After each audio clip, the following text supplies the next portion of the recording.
too much glucose in your blood and you could die. Right now, you and I are sitting here probably, let's call it 85 milligrams per deciliter of glucose in our bloodstream. That's 4 grams of glucose in our entire blood volume. That's 16 calories. And so when you eat that 1,000 calorie flurry, of milkshake, that's a ton of fuel flying into the bloodstream. The body panics, insulin goes through the roof. And what happens is, it always overshoots because the body's not prepared for that kind of, evolutionary wise, we didn't have that in nature where we could just flood our body with all this glucose, right? It came in fruit, which back then was a lot of fiber, not a lot of sugar, that kind of stuff. So this huge influx, the body overcompensates and that glucose level shoots way up in the blood and then it shoots way down really fast. And with that rapidly falling blood glucose, especially when it goes a little too low, drives hunger. Well, guess what? You just ate 1,000 calorie flurry an hour and a half, 2 hours ago, and now I'm hungry again.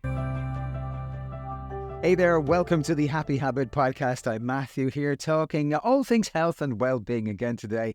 And just at the outset, a quick thank you to you for showing your support to this channel. I've recorded almost 440 episodes at the time of recording, and I've had an awful lot of support over the last 4.5 years. So thank you. If you have ever liked, subscribed, shared news of this podcast with other people, and indeed if you're over on YouTube and have become a subscriber there, well, thank you indeed. We have a growing community on YouTube, almost 3,000 YouTube subscribers, which is amazing. So if you've not already shown your support, please do so. It is absolutely free. Now today I have a really interesting conversation with a man who knows his science and his nutrition. His name is Craig Emmerich. Along with his wife, Maria, he has written multiple books on the subject of nutrition. And we talk about why you're always starving shortly after eating fast food. I think it's a phenomenon that we can all relate to, so we discuss that. We also hear about what carbs do to our blood sugar levels. We explore the benefits of reducing carbohydrate intake and what eating a low-carb diet looks like logistically and in practice in terms of the actual foods themselves. We talk about dietary fat and explain what your personal fat threshold is. We ask what biomarkers we should be monitoring on an ongoing basis. And I also find out Craig's opinion on intermittent fasting and the carnivore diet, some subjects that we've explored on this podcast before. We also talk about sugar and its impact on dementia, particularly Alzheimer's disease, which is a growing problem, and lots more besides. Well, Craig, let's talk about the value of cutting back on carbohydrates, typified by the low carb or the ketogenic diet. And I know you use the keto tree in your book, Keto, to explain the consequences of a high carbohydrate diet on metabolic illness and chronic disease. Could you talk me through? Yeah, there's two things that excess carbohydrates do in your diet. Number one, there's the inflammation that's caused by chronically elevated insulin levels throughout the body. The body does not like having insulin high all the time. And one of the things that causes that is when you have excess carbohydrate consumption. Carbohydrates, there's something called the Randle cycle where the carbohydrates will displace fat from being burned. There's been really good studies on this where they radio mark, they mark the carbohydrates and the fats and see what is actually being oxidized in the body when you eat carbs or fat or together. And what they do is they see that the more carbohydrates you eat, the more carbohydrates are oxidized, but the less fat is oxidized. And then as you eat less carbohydrates, more fat gets oxidized. So really, the carbohydrates just displace the fat from being burned. And so not only you're not burning as much of your own body fat when you eat the excess carbohydrates, you're also storing more of the fat you're eating with that meal. So, if the fat in the meal was constant and you vary the carbohydrates, as you lower the carbohydrates, less of the fat is getting stored and more is getting burned by the body. And so you're just carbs just displace that process. And so from a, body fat standpoint, you're going to gain more body fat if you have roughly the same amount of fat and more carbohydrates. You're going to gain more body fat. Less carbohydrates, effectively you can burn more body fat, shrinking those fat cells and keeping insulin in control. But there's also the component of excess carbohydrates, especially refined ones like refined grains, sugars. They enter the bloodstream very, very rapidly. And what happens is your body likes to have the amount of energy in the bloodstream at any given moment tightly controlled. Too much glucose in your blood and you could die. Too much ketones, you could die. Too much of any fuel, you're in a bad situation, right? And so it tightly controls it. Well, if you've got, right now, you and I are sitting here probably, let's call it 85 milligrams per deciliter of glucose in our bloodstream. That's 4 grams of glucose in our entire blood volume. That's 16 calories. And so when you eat that 1,000 calorie flurry, of milkshake, that's a ton of fuel flying into the bloodstream. The body panics, insulin goes through the roof. And what happens is it always overshoots because the body's not prepared for that kind of, evolutionary wise, we didn't have that in nature where we could just flood our body with all this glucose, right? It came in fruit, which back then was a lot of fiber, not a lot of sugar, that kind of stuff. So this huge influx, the body overcompensates and that glucose level shoots way up in the blood and then it shoots way down really fast. And with that rapidly falling blood glucose, especially when it goes a little too low, drives hunger. Well, guess what? You just ate 1,000 calorie flurry an hour and a half, 2 hours ago, and now I'm hungry again. It shouldn't be that way, right? But it's the hormones, the insulin that's driving it. So that drives even more eating. So it's kind of a double-edged sword with carbohydrates. They displace body fat from being burned, as well as driving more hunger. And that leads to your fat cells getting bigger. And the bigger the fat cells are, the more insulin resistance you have. And then on top of that, you have things like pre-diabetes, which develops into type 2 diabetes. You have high blood pressure. You have cardiac problems, atherosclerosis. You have all of those ancillary things that come as a consequence of that high carbohydrate diet you're talking about. Well, you need even a lot of those you can directly connect to insulin resistance. Obviously diabetes, but there's also Alzheimer's, which is a strong connection as well. PCOS is essentially, insulin resistance of the reproductive system. Like there's a lot of those that can relate back to that as well. I want to come back to Alzheimer's because we know that Alzheimer's has been referred to as type 3 diabetes. If we can just shelve that just for the moment, I want to go back into what you perceive to be the optimal low carbohydrate diet. What is the macronutrient breakdown? Because I think it can be very confusing for people.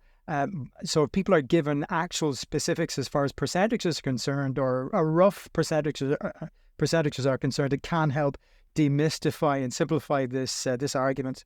We like to always think of it in macros and grams, and the reason is percentages are just too prone for error because let's say you say, oh, you want to eat 80% fats and 15% protein and 5% carbohydrates. Well, if you eat 1,000 calories, you're getting very much protein. But if you're eating 3,000 calories, you're getting quite a bit of protein. And that doesn't really track with the goals for the body. The goals for the body are, I need enough amino acids every day to build muscle, repair tissues, make skin, hair, nails, all of these things that the body needs amino acids for every day. And that's going to somewhat depend on your size, right? A woman that's 5 foot tall, 100 pounds, she has a lot less muscle and lean mass to turn over and repair than a 200 pound 6 foot tall muscle guy that's got all its muscle, right? So your goal for protein depends on how much protein you have to repair and maintain every day, right? And so what we kind of start there. So let's start with protein. Protein should be matched to your lean mass. And so for a good rule of thumb for this, we have a calculator online, but that helps with this. But just a good rule of thumb is for women at about 5 foot tall, you start with like 80 to 90 grams of protein. And for each inch above that, add 5 grams of protein. So let's say you're 5'6" tall woman. That's, 6 would be an extra 30. So 80 to 90 plus 30 gives you 120 to 130 grams of protein for your protein goal for the day if you're 5'6" tall. Men, you start at about 100 grams, add 5 grams per inch above that. So a 5'6" tall man would be 130 grams of protein to start with. And that's your goal. That's what you want to try to get to every day, or at least average out to it over the course of a week kind of thing. So then carbohydrates, we view them, especially if weight loss is the goal, keep them to a minimum. Typically say like 20 grams or less total carbs if you're trying to lose weight. And then fat, that's the only dial left, right? I mean, you only have 3 macronutrients. And so the fat is the only thing you have left to change. And that's going to change based on your goals. If your goal is to burn more fat off that body, then dial the fat in the diet down so the body can burn more of your own body fat for fuel. If your goal is to maintain, dial the fat back up in the diet and have more fat in the diet to maintain your weight. And it's really as simple as that. Talk to me about a term I heard you mention before, the personal fat threshold. What's the significance of this? Yeah, so we touched on it a little bit when I was talking about the fat cells, but so in general, the vast majority of people genetically, only when we're toddlers, when we're young, we create lots of new fat cells. But after a certain age, we stop creating lots of new fat cells. We really just kind of have the number of fat cells we have, and we either fill them up or we empty them. This is just, scientists aren't 100% sure why. There's obviously genetic components to this as well. Certain populations, like certain Asian populations will have genetically less fat cells. And so you'll see them get diabetes at a lower weight. So you see a lot of these people in Asia where they're 120 pounds, but they're type 2 diabetic because they don't have a lot of fat cells. And that's what happens is if you don't have a lot of fat cells, if you get too much fat and carbohydrates in the diet, you get too much fuel. The body's going to try to store that away in the fat cells, right? And so the fat cells will take it up, but each individual fat cell can only get so big. And once they get to a certain point where it's like a balloon, if you put too much in it, the fat cell is going to burst and it's just not going to hold together anymore. So the fat cell itself starts to become insulin resistant because it doesn't want any more fat. It starts rejecting insulin. And so at the fat cell, the insulin resistance begins because the fat cell can't take any more fat. And if you get too many of these fat cells in that state where they're stuffed and inflamed, rejecting insulin, you're insulin resistant. And what happens? The triglycerides in the blood shoot up because they can't get it out of the bloodstream into the fat cells. Fat cells are like, I don't want it anymore. And again, this could be we've had women that are 110 pounds and type 2 diabetic. They just don't have a lot of fat cells. And we've had people that are 250 pounds and metabolically look fine because they have a lot of fat cells and they're not stuffed yet, right? And so what happens is that triglycerides start to shoot up because insulin starts to shoot up because it's like, whoa, I got too high of fuel in the blood. Raise insulin. Well, it didn't go out. It still got too much triglycerides because the fat cells aren't taking it. So insulin goes up even more and more. And you see this fasting insulin of 20 or 30 or 40 all day long because those fat cells are not taking the fat. And the fat will accumulate in your liver, in your pancreas, fatty liver, and cause all this metabolic disorder, which is, insulin resistance and type 2 diabetes. How do you get around the resistance from people who are trying to lose weight and yet you're trying to tell them, look, you still need to consume healthy fats? So they're trying to shed fat, but at the same time, you have to consume fat if you want to shed fat. How do you get around that resistance from people?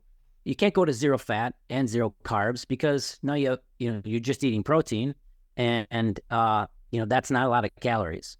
Like if you did 100 grams of protein to make the math easy, 100 grams of protein a day is only 400 calories. And we know that there's other effects of, extreme calorie restriction for long periods of time, right? Like if you eat 400 calories for, months at a time, you could have metabolic adaptation where your metabolism slows down and these effects happen. So you don't want that. So you want, plus, you need fats in the diet to absorb fat-soluble vitamins, A, D, E, and K. You need fat consumed with them for your body to absorb them. So there's a lot of reasons to have some fat in the diet.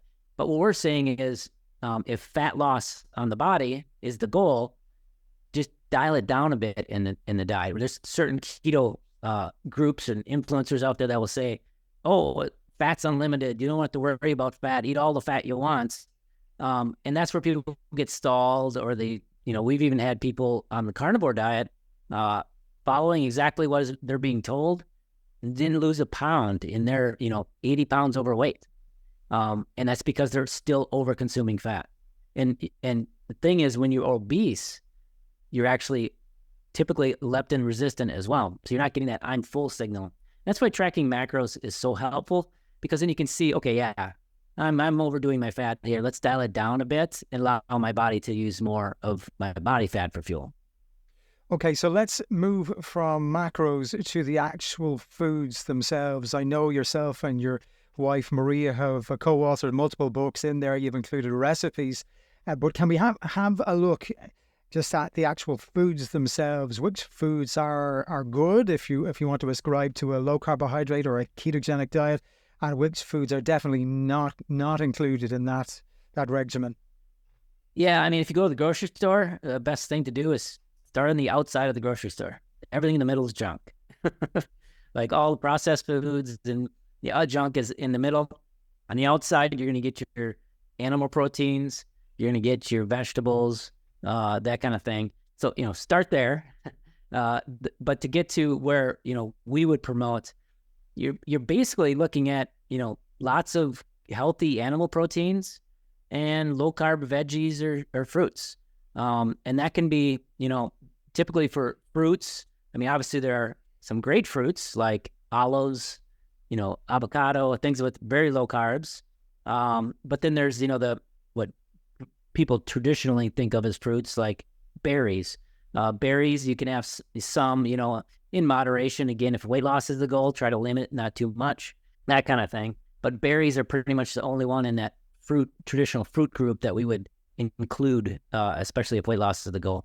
And then for vegetables, any low carb vegetables. So, avoiding root vegetables for the most part, like potatoes and that kind of thing.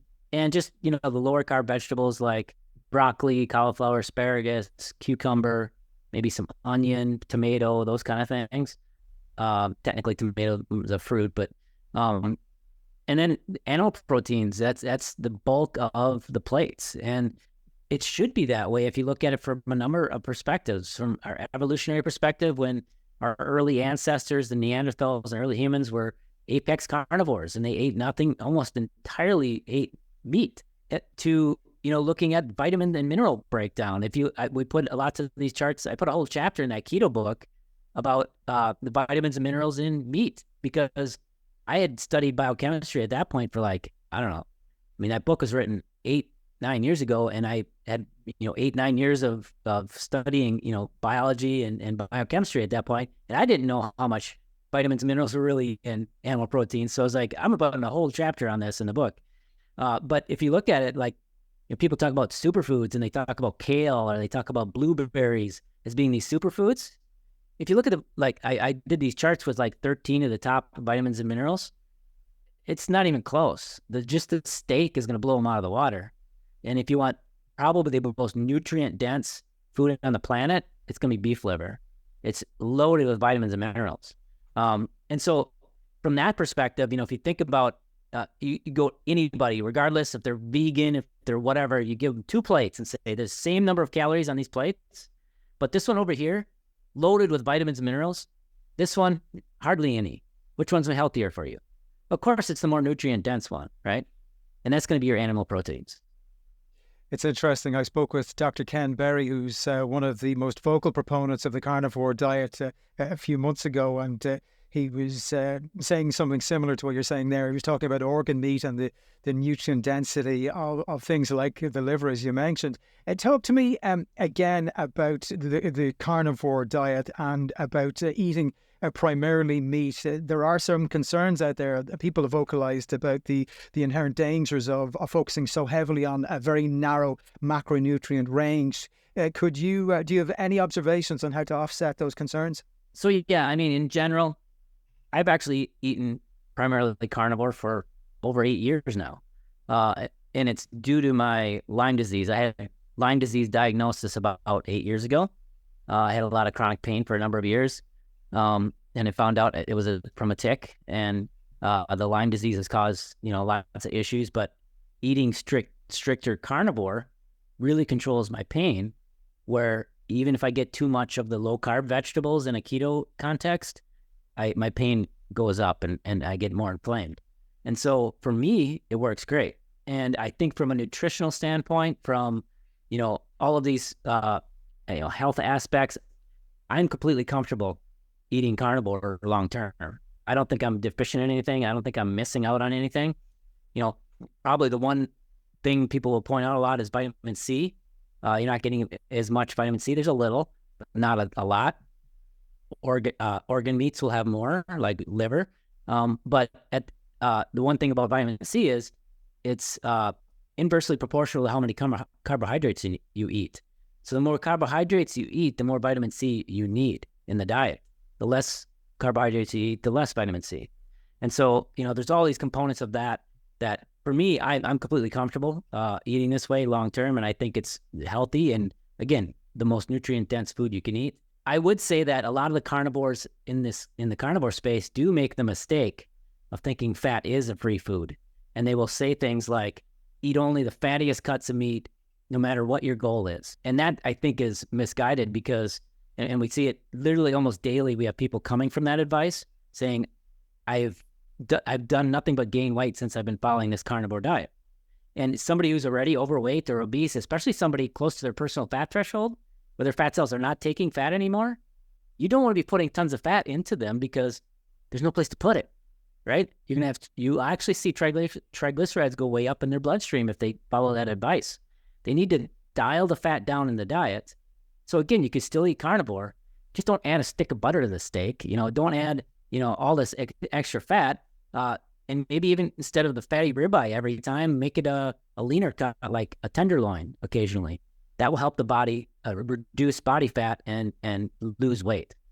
So that's how we differ a bit in that. You mentioned our ancestors earlier on. I'm always very interested in thinking back from a Paleolithic standpoint, just exactly what the diet would have been of our ancestors. And I suppose if food is scarce, if they came across a buffalo or whatever it was, they would probably have eaten the entire thing, every aspect of every part of the buffalo, albeit over a period of weeks. So, they would have accessed all of the fat sources within the buffalo itself. They wouldn't have eaten it all in one sitting, which is probably what we would do today. And there's the difference. Well, exactly. And the point too with that is they're not just eating the fatty ribeyes. They're eating the tenderloins. They're eating, the organ meats, which are usually a lot less fat. So they're eating, again, the whole thing. And if you look at it, especially like even today, go look at the wild animals and look at their composition. Things like elk and venison, they're pretty lean. They're lean. Most wild animals, rabbits, squirrels, fowl, most of the fish, most of these things are pretty lean. Yeah, we're going to eat in an ancestral standpoint, we're going to eat everything, including all the fat with it too. But, these aren't just, we didn't get out the butter churner and make a stick of butter when we ate the buffalo we killed back then. We just ate the animal. And so, looking back at that, even in lean times, let's talk about that aspect real quick. So our ancestors, Paleoanthus, way back in the Neanderthal days, 50,000 years ago, they're primarily eating animal proteins. And the studies show this. When they look at the bone collagen, they can tell what kind of proteins they're eating. They're more apex carnivores than lions, hyenas of that time. We were eating primarily animal proteins. So how in their northern climates, like Europe is where a lot of these were found, how did they get through the long winter if they weren't able to eat animal proteins and put on weight? Right?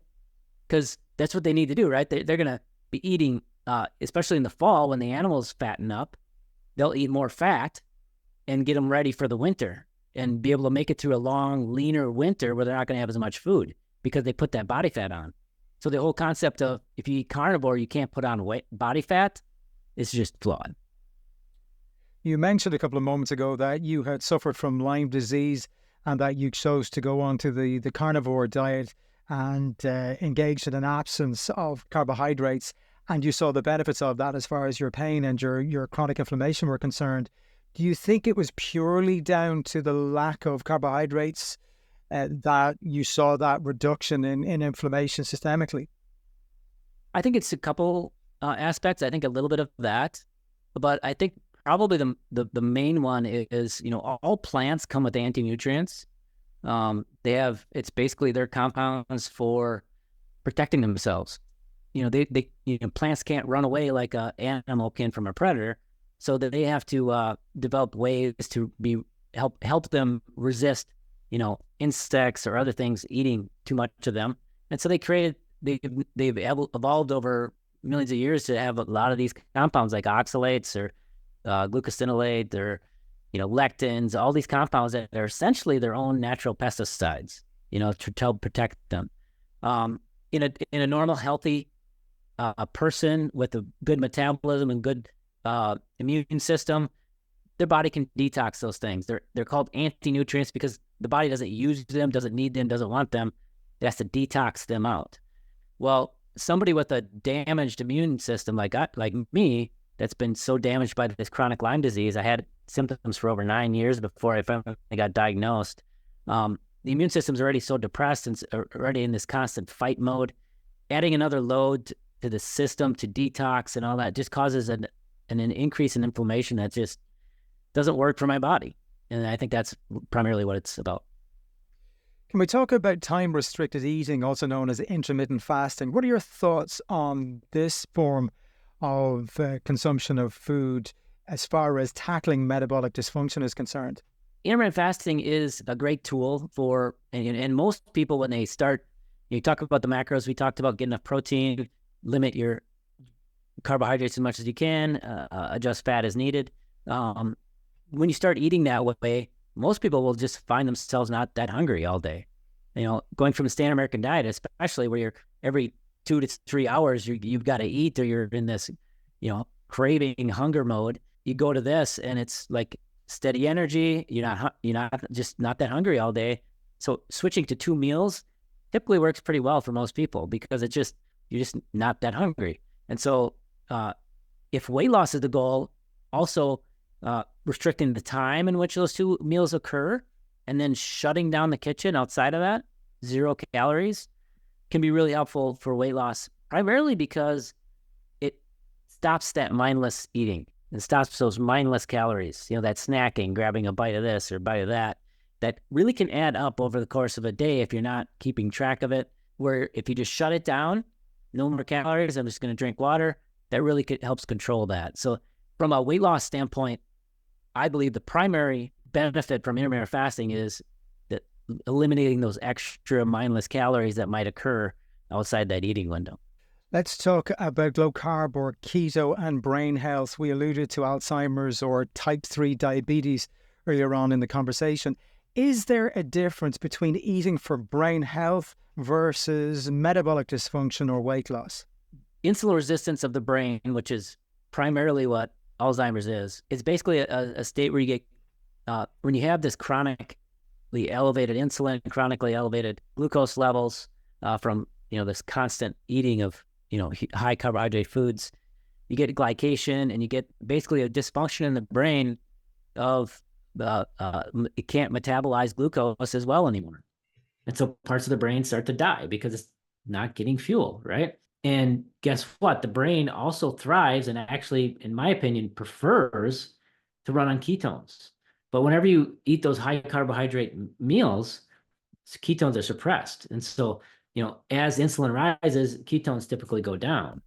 And so the brain is really struggling for fuel. And if it can't really metabolize glucose as well anymore, the only option is to start feeding it more ketones. And so eating this way raises ketone production and allows parts of the body, like the brain, to fuel primarily on ketones instead of glucose. And that starts to wake the brain back up and feed the brain and stop that dying off of cells due to lack of fuel. And we see this all the time. We've actually, on our YouTube channel, we recently interviewed someone. There's a great facility called a Paradise for Parents down in Arizona. That's a assisted living facility, and if they're willing, he switches them to our recipes.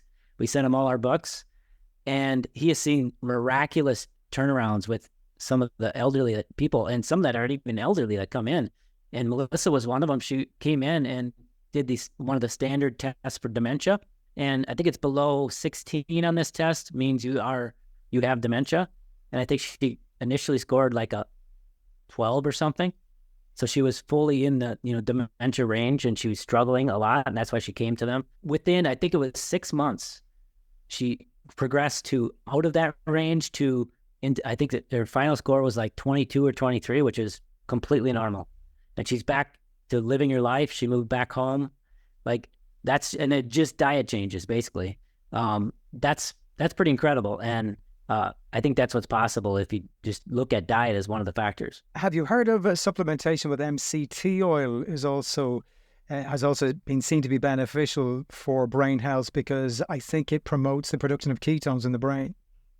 Correct. MCT oils, medium chain triglycerides will go to the liver and get turned into ketones more rapidly than other fats. And what we do is we look at it as a kind of a gradient or a range, right?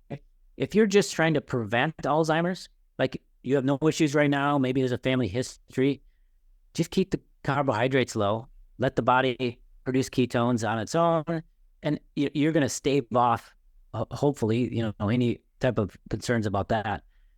If you've got Alzheimer's and it's, like what I just described, the dementia with Melissa, try diet first. If you don't get to where you want to get, try adding external sources like MCT oil, exogenous ketones are another one that's just directly ketones to the blood to help. And if you've got, full-blown Alzheimer's, and I would say every tool you got in the box, try using it. And that would include MCTs or MCTs. One of the problems is you can't get over maybe 30 grams or so before you start getting loose stool. And so you got to kind of moderate that, but exogenous ketones can be another tool for that. But yeah, it really depends on where you are in that spectrum. I wouldn't have somebody who completely fine be taking, tablespoons of MCT oil all day because, again, that excess fat can lead to weight gain, etc. So such invaluable information, lots and lots of it in there, lots of value. My final question for you is, this refers back to what you said a minute ago about your books and your website. Can you give us your website so as that people can seek out your books and find out more about you? Yeah, so the easiest way to find us is ketomaria.com. I created that website with links to everything. So you scroll down, there's a link to our blog. There's the link to our keto-adapted.com where we sell our ebooks and services and all that. We have a challenge going on here in September, coming up soon. And then you scroll down further and we have all our links to our social media as well. Great stuff. Well, Craig Emmerich, absolute pleasure to talk to you today. Thank you. Thank you so much for having me on. Well, thank you for tuning into this episode of the Happy Habit podcast. It is immensely appreciated and never taken for granted. If you've not already done so and have gotten any value at all from this episode or any of the previous over 400 episodes to date, like, subscribe, and share news of this podcast with other people. You can also become a subscriber on YouTube. Until next time, stay happy.